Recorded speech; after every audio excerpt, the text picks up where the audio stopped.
राधे राधे जी। आप सभी भक्तों का मेरे चैनल में स्वागत है। तो जी, आज मैं बताने वाली हूँ सबसे सरल जन्माष्टमी पूजा विधि। जैसा कि आप सभी को पता है कि 6 सितंबर और 7 सितंबर को इस साल जन्माष्टमी पड़ा है। जो 6 सितंबर है वो गृहस्थ जीवन वाले लोग के लिए है।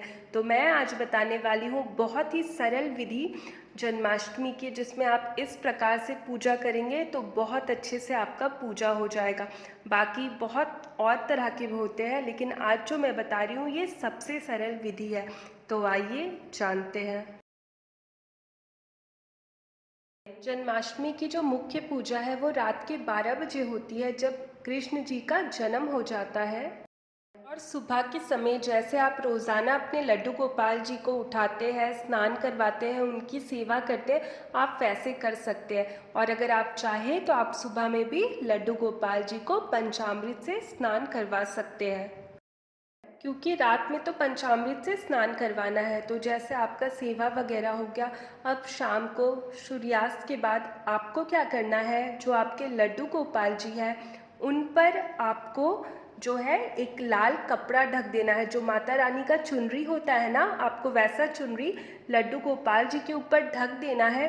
और आपको एक खीरा वहाँ पे रखना है और एक सिक्का रखना है, क्योंकि देखिए जन्माष्टमी में खीरे का बहुत महत्व होता है। तो आप एक या दो खीरा रख सकते हैं। इसको रखने के बाद आपको छोड़ देना है। उसके बाद आपको अपने घर का जो भी काम निपटाना है आप वो कर सकते हैं। आपको मंदिर जाना है आप मंदिर जा सकते हैं। आपको कुछ खाना बनाना है आप वो कर सकते हैं। मतलब आपको फिर लड्डू गोपाल जी को आप एक बार ढक देंगे तो आपको फिर उधर नहीं जाना है।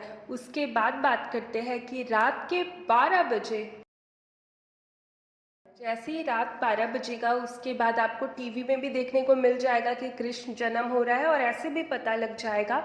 तो आपको जाना है जहाँ पे आपके लड्डू गोपाल जी है। सबसे पहले आपको वहाँ पे घंटी बजाना है।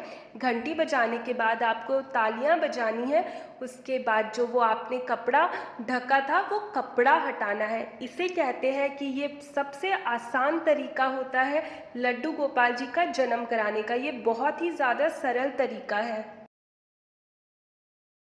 उसके बाद खीरा को सिक्के से काटना है। मतलब जो स्टार्टिंग खीरा का होता है ना वहाँ पे काटना है। इसे कहते हैं नाल छेदन। और ये क्लॉकवाइज में होगा, इसे उल्टी दिशा में नहीं काटना है। क्लॉकवाइज जो है आप उसे काटेंगे, और चाकू का इस्तेमाल नहीं करना है, सिक्के से ही करना है। से खीरा को काट के अलग कर लेना है, और जो डंठल वाला हिस्सा है उसे किसी भी पेड़ पौधों में दबा देना है मिट्टी के अंदर, और जो सिक्का है वो अपने पास रख लेना है। जो बड़ा हिस्सा वाला खीरा है उसे हम लोग प्रसाद रूप में ग्रहण कर लेंगे। तो देखिए ये तो हो गया नाल छेदन। अब हम लोग क्या करेंगे कि लड्डू गोपाल जी को पंचामृत से स्नान करवाना है। एक प्लेट ले लेना है। उसके बाद उसमें एक तुलसी दल डाल दीजिए और थोड़ा सा फूल डाल दीजिए। इसके बाद अपने लड्डू गोपाल जी को बैठा लीजिए। इसके बाद आपको पंचामृत से स्नान करवाना है। चाहे तो आप एक साथ सारे पंचामृत को मिला लीजिए, या फिर आप एक एक करके दूध, दही, शहद, घी, शक्कर, इससे लड्डू गोपाल जी को स्नान करवाइए। और जैसा कि इनका जन्मदिन है तो इन्हें बहुत चाव से स्नान करवाइए। अगर आप सुबह पंचामृत से स्नान करवाते हैं तो बढ़िया बात है, लेकिन नहीं करवाते हैं तो अभी तो रात में आपको करवाना ही है। जब पंचामृत से आप स्नान करवा दें उसके बाद आपको शुद्ध जल इनके ऊपर डाल करके उससे स्नान करवाना है।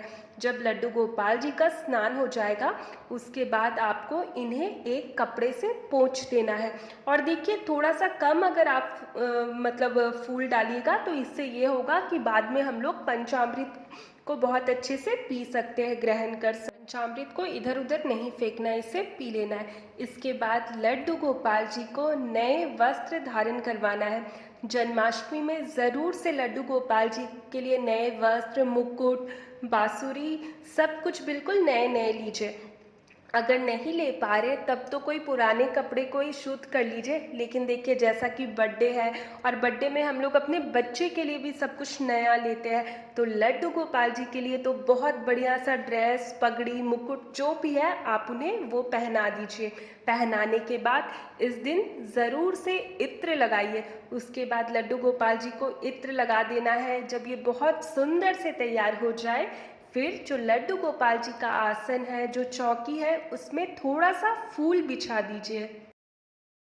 आपको कुछ और डेकोरेशन करना है तो आप वो अपने हिसाब से कर लीजिए। इसके बाद लड्डू गोपाल जी को बैठा दीजिए, उनको आईना दिखा दीजिए कि वो कितने प्यारे लग रहे हैं। इसके बाद क्या करना है कि आपको साइड में लड्डू गोपाल जी के लिए झूला भी रखना है, क्योंकि इस दिन झूला झुलाने का भी विशेष महत्व होता है। और जिनके पास झूला नहीं है तो अभी बस जन्माष्टमी को कुछ दिन बचे हैं, तो आप सबसे पहले लड्डू गोपाल जी के लिए एक झूला खरीद लीजिए या खुद से बना सकते हैं तो वो कर लीजिए।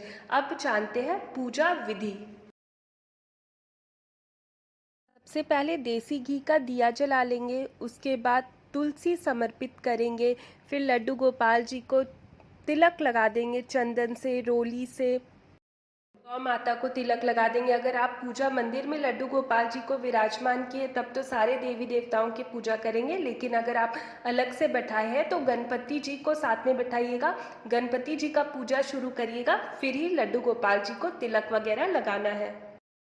उसके बाद अक्षत डालेंगे, जो पुष्प होता है वो समर्पित करेंगे, और जन्माष्टमी के दिन तो ढेर सारे फूल आपको मिल जाएंगे। इसके बाद भोग समर्पित करेंगे, भोग लगाएंगे। तो देखिए आप चाहे तो आप 56 प्रकार के भोग लगा सकते हैं, नहीं तो आप क्या बोलते हैं, जो भी आपको भोग लगाना है, मिठाई, फ्रूट्स, वो आपके ऊपर डिपेंड करता है।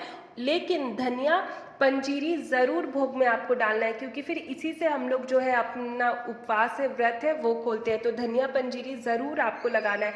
माखन, मिश्री, ये भी लड्डू गोपाल जी का बहुत प्रिय भोग है, तो आप अपने हिसाब से लड्डू गोपाल जी को भोग लगा सकते हो। और मैंने ऑलरेडी एक वीडियो डाला है जिसमें मैंने बताया है लड्डू गोपाल जी के साथ ऐसे प्रिय भोग के बारे में जो 56 भोग के बराबर होते हैं, तो आप वो भी भोग लगा सकते हैं।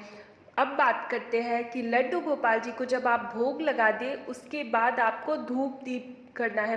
तो देखिए इस दिन धूप ज़रूर जलाना चाहिए। इससे क्या है ना कि घर पे पॉजिटिविटी आती है, और इससे जो इतना अच्छा सुगंध आता है, मतलब पूरा घर रौनक हो जाता है, खिल जाता है।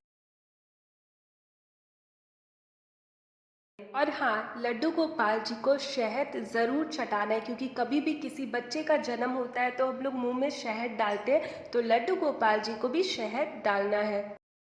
को आरती करना है, तो देखिए आप आरती दिया से कर सकते हैं या फिर आप कपूर जला के भी कर सकते हैं। कपूर जला के करेंगे तो ज़्यादा बढ़िया रहेगा।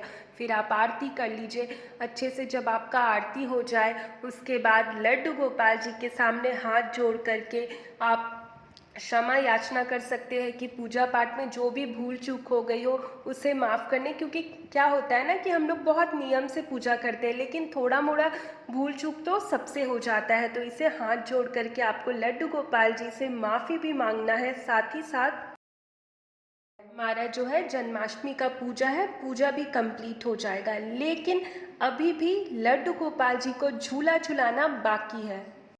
लड्डू गोपाल जी को आराम से झूला झुलाइए। लड्डू गोपाल जी झूला का बहुत आनंद लेते हैं, तो लड्डू गोपाल जी को झूला झुला देना है। उसके कुछ देर बाद जो भी आपका वहाँ पे भोग प्रसाद है उसमें से सबसे पहले आपको धनिया पंजीरी से अपना प्रसाद अपना उपवास खोलना है। अपना उपवास खोल लेंगे, उसके कुछ देर बाद जो लड्डू गोपाल जी हैं उनको झूले से हटाना है और रात में उनको सुलाना है। क्योंकि मैं तो सुलाती हूँ, लेकिन कई लोग झूला में ही उन्हें छोड़ देते हैं, तो आप वो अपना देख लीजिएगा जैसा आप करते हैं ये करना है। उसके बाद तो दूसरे दिन नर उत्सव होता है, तो उसका भी वीडियो बहुत जल्दी आएगा। अगर आपको ये मेरा सबसे सरल तरीका पूजा करने का पसंद आया होगा तो ज़रूर एक लाइक करिएगा। राधे राधे।